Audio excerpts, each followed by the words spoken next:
तो दोस्तों welcome back to GK master classes. कैसे हैं आप सब लोग? आई होप आप सभी ठीक होंगे। तो दोस्तों आज हमारा मॉक टेस्ट 3 है जीके का, जिसमें 25 क्वेश्चन होंगे और आप सभी इसको उसी तरह अटेम्प्ट कीजिए जैसे आपने पहले दो मॉक को अटेम्प्ट किया है। और अपना स्कोर कमेंट सेक्शन में ज़रूर लिखिएगा कि आपके 25 में से कितने ठीक होते हैं। बहुत अच्छे से टॉपिक वाइज दोस्तों ये मॉक टेस्ट फ्रेम किया है आप सबकी डिमांड पे। तो कोशिश करना ध्यान से इसको अटेम्प्ट कीजिएगा सेम फीलिंग के साथ, जो आप एग्ज़ाम में जिस फीलिंग के साथ जाते हैं पेपर देते हैं उसी तरह से यहाँ पे भी अटेम्प्ट कीजिएगा और अपना स्कोर कमेंट सेक्शन में ज़रूर लिखिएगा। और आपसे रिक्वेस्ट है, अगर आप हमारे चैनल पे पहली बार आए हैं तो चैनल को सब्सक्राइब ज़रूर कर लीजिएगा, बेल आइकन को भी प्रेस कर लें और प्लेलिस्ट में ज़रूर विजिट करें। एग्ज़ाम से पहले उन वीडियोज़ को ज़रूर देखिएगा, बहुत बेनिफिट आपको होने वाला है। तो चलिए स्टार्ट करते हैं आज के सेशन का। हमारा फर्स्ट क्वेश्चन है इस मॉक टेस्ट का। बिल्कुल जैसे आपके टॉपिक वाइज जीके रहता है उसी तरह से यहाँ पे भी मॉक टेस्ट हमने बनाया है। तो क्वेश्चन नंबर फर्स्ट है, when was the quit India movement was launch in India? Quit India movement जो है इंडिया में कब लॉन्च होती है? बताइए राइट आंसर इसका। आपके पास 10 सेकंड है, आप उसमें आंसर करिएगा जब तक हम डिस्कस करते हैं। क्या अगस्त 1940 है, अगस्त 1919 है, अगस्त 1942 है या 44 है? तो इसका जो राइट आंसर है ऑप्शन नंबर सी, अगस्त 1942 में क्विट इंडिया यानी भारत छोड़ो आंदोलन गांधी जी के द्वारा चलाया गया था और इसे अगस्त क्रांति भी कहते हैं, याद रखिएगा। ठीक है, इसी में जो डू और डाई स्लोगन है वो फेमस हुआ था। ठीक है, तो ऑप्शन नंबर सी इसका राइट आंसर होगा। आई होप आपने भी सही से मार्क किया होगा अपना आंसर। क्वेश्चन नंबर सेकंड है, was the first women to scale Mount Everest? पहली वुमेन जिन्होंने माउंट एवरेस्ट को स्केल किया है। तो इसका राइट आंसर बताइएगा, क्या हो सकता है इसका राइट आंसर? इसका जो right answer option number A, मैं सीधे राइट आंसर ही मार्क करूंगा, आपका समय बर्बाद नहीं करना है। जो जिनको तबिया है, ये इसका राइट आंसर है और आपके लिए होमवर्क है, आपने बताना है ये किस कंट्री से है। कमेंट सेक्शन में जरूर लिखिएगा जो आपको होमवर्क मिलता है। नेक्स्ट है, who is known as the father of Indian constitution? Father of Indian constitution किसे कहते हैं? महात्मा गांधी हैं, जवाहरलाल नेहरू हैं, बी आर अम्बेडकर हैं, सरदार पटेल हैं। बहुत बेसिक क्वेश्चन है, इसका राइट आंसर मार्क कीजिएगा। ऑप्शन नंबर सी जो है बी आर अम्बेडकर इसका राइट आंसर हो जाएगा। ठीक है, आज के इस मॉक टेस्ट का क्वेश्चन नंबर फोर्थ है, in which year was the Indian National Congress founded? Indian National Congress जो है कौन से साल में फाउंड की गई थी? तो इसका राइट आंसर आपने भी मार्क कर लिया होगा, मैं बता रहा हूँ यहाँ पे ऑप्शन नंबर ए 1885 में। अब थोड़ा सा अगर एग्जामिनर ने इस क्वेश्चन को टफ करना हुआ तो वो एग्जैक्ट डेट पूछ लेगा आपसे। ठीक है, तो याद रखिएगा 28 दिसंबर 1985 में कांग्रेस जो है वो बनी थी। अगर थोड़ा सा और पेपर को टफ करेगा तो आपसे फाउंडर पूछ लेगा कि इसका फाउंडर कौन था, याद रखिएगा ए ओ हयूम। अगर और पेपर टफ करना हुआ तो वो सेशन पूछेगा कांग्रेस का, या पूछेगा मॉडरेट लीडर कौन है, एक्सट्रीमिस्ट लीडर कौन है। तो ये सारी चीज़ आपको पढ़कर जानी है। ठीक है, नेक्स्ट चलते हैं। ये आपका कैपिटल में से क्वेश्चन है, what is the capital of Sri Lanka? Sri Lanka की कैपिटल इनमें से बताइएगा। कोशिश करना ध्यान से, जब भी आप पेपर में जाएं, पेपर में बैठें तो क्वेश्चन को एक बार दो बार ज़रूर पढ़ लीजिएगा अगर आपके पास समय है, क्योंकि जल्दबाजी में कभी भी क्वेश्चन को अटेम्प्ट मत करके आइएगा, खासकर इंग्लिश का और जीके का। क्वेश्चन की लैंग्वेज को हमेशा समझिए, कभी कभार बीच में नॉट भी दिया होता है, उन चीज़ों को भी ध्यान से पढ़िएगा। अगर ऑप्शन एक दो ऑप्शन आपको आते हैं तो ट्राई करिए एलिमिनेट करने की, उस तरह से भी आप अटेम्प्ट करके आ सकते हैं। तो यहाँ पे राइट आंसर जो है ऑप्शन नंबर ए इसका राइट आंसर हो जाएगा। आगे बढ़ने से पहले दोस्तों, अगर आपने अभी तक रिवीजन नोट्स नहीं लिए हैं, जो कि इस समय में मैं कहता हूँ सबसे, अगर आपने कितना भी हार्डवर्क किया है, कहीं से भी पढ़ा है, अगर आपने रिवीजन नहीं की है जो आपने पढ़ा है, तो मुझे नहीं लगता आपकी तैयारी अच्छे लेवल की हुई होगी। और रिवीजन जो है मोस्ट इंपॉर्टेंट पार्ट रहता है आपके एग्ज़ाम को क्रैक करने में। जो आपकी स्ट्रैटेजी होती है उसका बेस्ट पार्ट जो है वो रिवीजन है। तो उस रिवीजन के लिए यहाँ से आपको बहुत ज़्यादा क्वेश्चन जो हैं वो मिलने वाले हैं, जिसमें 1000 PYQs हैं। स्टैटिक जीके के जो आपका इंडियन जीके है 1000 क्वेश्चन, बहुत ज़्यादा क्वेश्चन होते हैं और ये सारे वन लाइनर है दोस्तों। ठीक है, वन लाइनर जम्मू कश्मीर के 1000 प्लस जो है वन लाइनर जम्मू कश्मीर के मिलने वाले हैं। जनरल इंग्लिश के आपको MCQs मिलेंगे टॉपिक वाइज। उसके बाद जो जनरल नॉलेज आपका 25 मार्क्स है, इसके टॉपिक वाइज MCQs रिवीजन के लिए मिलेंगे।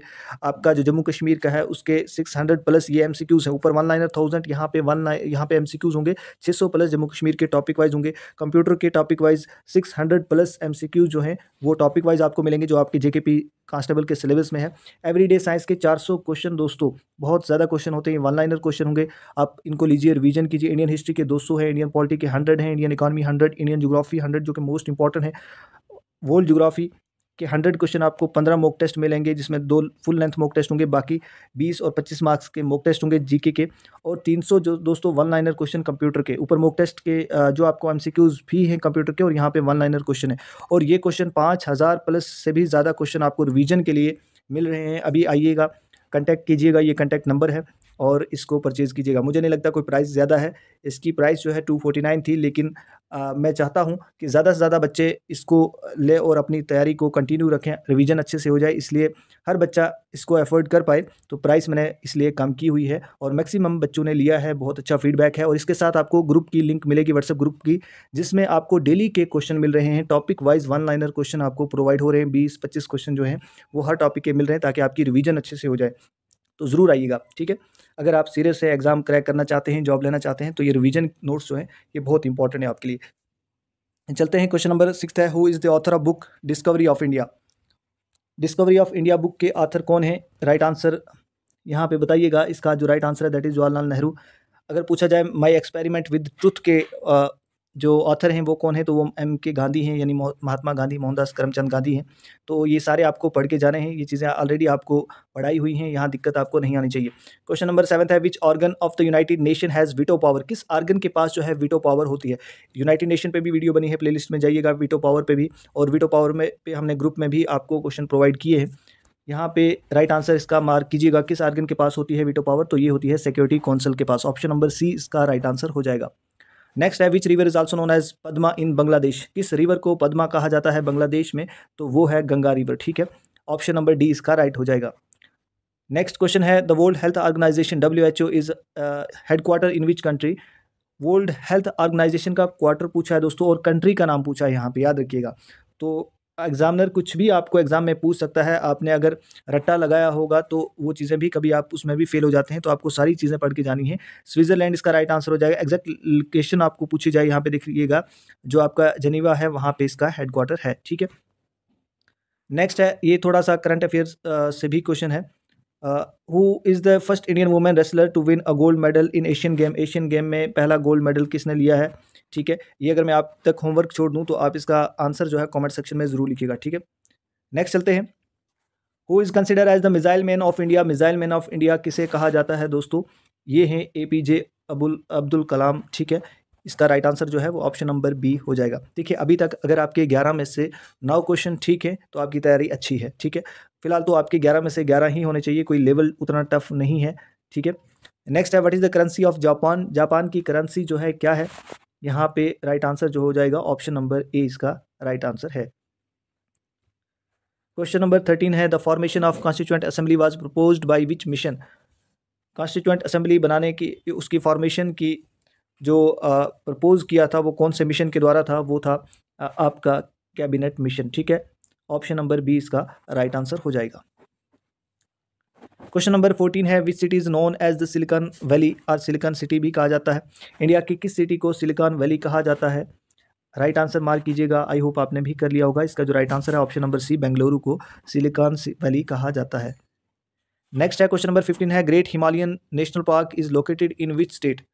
जो ग्रेट हिमालयन नेशनल पार्क है कौन सी स्टेट में लोकेट करता है, तो ये है हिमाचल प्रदेश में। ऑप्शन नंबर सी इसका राइट आंसर हो जाएगा। नेक्स्ट है, United nation was founded in which year. United nation कौन से ईयर में फाउंड हुई है, बताइएगा राइट आंसर। यहाँ पे right answer option number B हो जाएगा। अब आपने क्या करना है, आपने एग्जैक्ट डेट लिखनी है। UN जो है, यूनाइटेड नेशन कब जो है फाउंड हुई थी, एग्जैक्ट डेट जो है कमेंट सेक्शन में ज़रूर लिखिएगा। और जब कमेंट करते हैं बहुत अच्छा लगता है, हम हर एक कमेंट जो है वो रीड करते हैं, तो आप ऐसा लिखिएगा, होमवर्क करके उसका आंसर वहाँ पे करिएगा। नेक्स्ट है, the veto power in the UN security council is held by how many country. जो वीटो पावर होती है ये कितनी कंट्रीज़ के पास ये पावर होती है, तो ये दोस्तों हमने आपको बताया था 5 कंट्री, ठीक है। 5 कंट्री के पास दोस्तों जो परमानेंट मेंबर है उन्हीं के पास ये वीटो पावर रहती है। आपको पता होना चाहिए, सिक्योरिटी काउंसिल में 15 मेंबर्स हैं, जिनमें 5 जो हैं वो परमानेंट है और 10 नॉन परमानेंट है, ठीक है। ये सारी चीज़ें UN की वीडियो में, जो UN और वीटो पावर की वीडियो है उसमें हमने डिस्कस किया हुआ है। The currency of Russia is called. Russia की करेंसी बताइए, तो ये है रुबले, जो आपका रशियन रुबले है। ऑप्शन नंबर ए इसका राइट आंसर हो जाएगा। क्वेश्चन नंबर 19 है, आज के स्मोक टेस्ट का who is known as iron man of India. Important personalities भी हैं, निकनेम आपको ये एग्जाम में देखने को ज़रूर मिलेंगे। आयरन मैन ऑफ इंडिया किसे कहा जाता है, तो वो है सरदार वल्लभ भाई पटेल, ठीक है। ऑप्शन नंबर डी इसका राइट आंसर हो जाएगा। क्वेश्चन नंबर 20 है, the term green revolution in India is associated with, green revolution किसके साथ एसोसिएट करता है? Industrial growth, agricultural development, economic reform, educational reform. तो आपको पता होना चाहिए एग्रीकल्चर के साथ जो है ग्रीन रेवोल्यूशन रिलेट करता है। सारे रेवोल्यूशन हमने आपको पढ़ाए हुए हैं, ठीक है, क्रॉप वाली वीडियो में ज़रूर जाके देखिएगा, जिसमें ब्लैक रेवोल्यूशन है, वाइट रेवोल्यूशन है, ग्रीन रेवोल्यूशन है, ग्रे रेवोल्यूशन है, ब्लू रेवोल्यूशन है, हर एक रेवोल्यूशन आपको देखकर एग्जाम में जाना है, ठीक है। नेक्स्ट क्वेश्चन है, ये वर्ल्ड फिजियोग्राफी में से है। आपने अगर जो पीडीएफ हमने प्रोवाइड की है वर्ल्ड ज्योग्राफी की 100 वन लाइनर क्वेश्चन की और इंडियन ज्योग्राफी की भी 100 की, ये सारी आपको पीडीएफ मिल जाएंगी। उनमें आप ये सारी चीज़ें आप वहाँ पे देखेंगे। द स्टेट ऑफ मलक्का जो है वो lies between which two country, कौन सी दो कंट्री के बीच में ये स्टेट ऑफ मलक्का है? देखिए, इंडिया और श्रीलंका के बारे में आपको पता होना चाहिए, जो पाक स्ट्रेट है, ठीक है, ये लाई करती है। तो यहाँ पे राइट आंसर जो है वो मलेशिया और इंडोनेशिया, ऑप्शन नंबर 20 का राइट आंसर हो जाएगा। आई होप अभी तक आपका स्कोर बहुत अच्छा होगा, क्योंकि लेवल जो है मॉक टेस्ट का उतना हाई भी नहीं रखा है। Who is the first Indian to win a Nobel prize, पहले इंडियन बताइए जिन्होंने नोबेल प्राइज़ जो है वो जीता था, वो थे रविंद्रनाथ टैगोर, ठीक है। फिजिक्स की बात करें तो वो डॉक्टर सी वी रमन थे, ये भी याद रखिएगा, ठीक है। लेकिन ऑप्शन नंबर बी यहाँ पे राइट आंसर हो जाएगा। नेक्स्ट चलते हैं, क्वेश्चन नंबर 23 है, which of the following is not a fundamental right under the Indian constitution. हमारे इंडियन कॉन्स्टिट्यूशन में 6 फंडामेंटल राइट्स हैं और 6 फंडामेंटल राइट भी उनकी सब कैटेगरीज है। उनमें से मुझे बताइए यहाँ पे कौन सा फंडामेंटल राइट नहीं है? राइट टू इक्वलिटी है, राइट टू फ्रीडम है, राइट टू कॉन्स्टिट्यूशनल रेमेडीज़ है, लेकिन राइट टू प्रॉपर्टी नहीं है, ठीक है। इसको डिलीट किया गया था, हमने पढ़ा था, आपका जो 44th अमेंडमेंट था उसमें इसको रिमूव कर दिया गया था, ठीक है। क्वेश्चन नंबर 24 है, which lake is known as supreme gem of all Kashmiri lakes. किस लेक को सुप्रीम जेम कहा जाता है सारी कश्मीरी लेक के ऊपर? तो ये है Manasbal lake, option number D इसका राइट आंसर हो जाएगा, ठीक है। चिल्का लेक कहाँ पे है, पूछा जाता है एग्जाम में, उड़ीसा में है। लोकटक लेक कहाँ पे है, मणिपुर में है। डल लेक श्रीनगर में है, ठीक है। और मानसबल लेक आप कमेंट सेक्शन में मुझे बताएंगे, ठीक है। क्वेश्चन नंबर 25 है, ASEAN is an organization primarily focused on which region. ASEAN जो है किस रीजन पे ज़्यादा फोकस करती है? आपके सिलेबस में एशियन है, सार्क है, ऑलरेडी पढ़ाया हुआ है, आपको कोई दिक्कत होनी नहीं चाहिए। तो ये किस रीजन पे ज़्यादा फोकस करती है? साउथ ईस्ट एशियन पे, साउथ एशियन पे, सेंट्रल एशियन पे या वेस्ट एशियन पे? तो इसका जो राइट आंसर है साउथ ईस्ट एशियन, ठीक है। ऑप्शन नंबर बी इसका राइट आंसर हो जाएगा, ठीक है। ये थे दोस्तों आज के 25 क्वेश्चन। अपना स्कोर कमेंट सेक्शन में लिखना मत भूलिएगा, आपका स्कोर कितना रहा है और लेवल जो है मॉक टेस्ट का कैसा था, ज़्यादा टफ था या बेसिक था? मुझे तो लगता है बहुत बेसिक लेवल था इसका। और इसी तरह से कोशिश करेंगे एग्ज़ाम तक आपको और भी मॉक टेस्ट जो है वो प्रोवाइड करें हम यहाँ से।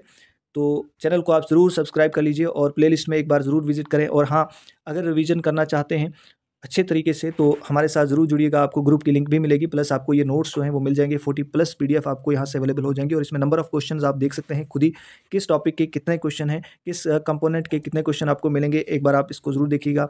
करना क्या है, ये इस नंबर है, इस पर व्हाट्सअप मैसेज कीजिए। और हाँ, व्हाट्सअप मैसेज जब आप करते हैं तो सिर्फ इतना लिखिए कि नोट्स चाहिए, ठीक है। और फर्दर कोई भी बात वहाँ पर मत लिखिएगा, अदरवाइज़ वहाँ पे फिर रिप्लाई नहीं होता है, क्योंकि बहुत ज़्यादा बच्चे मैसेजेस करते हैं। तो कोशिश करना कॉल अवॉइड करें, तो आपको व्हाट्सएप पे ही रिप्लाई मिल जाएगा, ठीक है।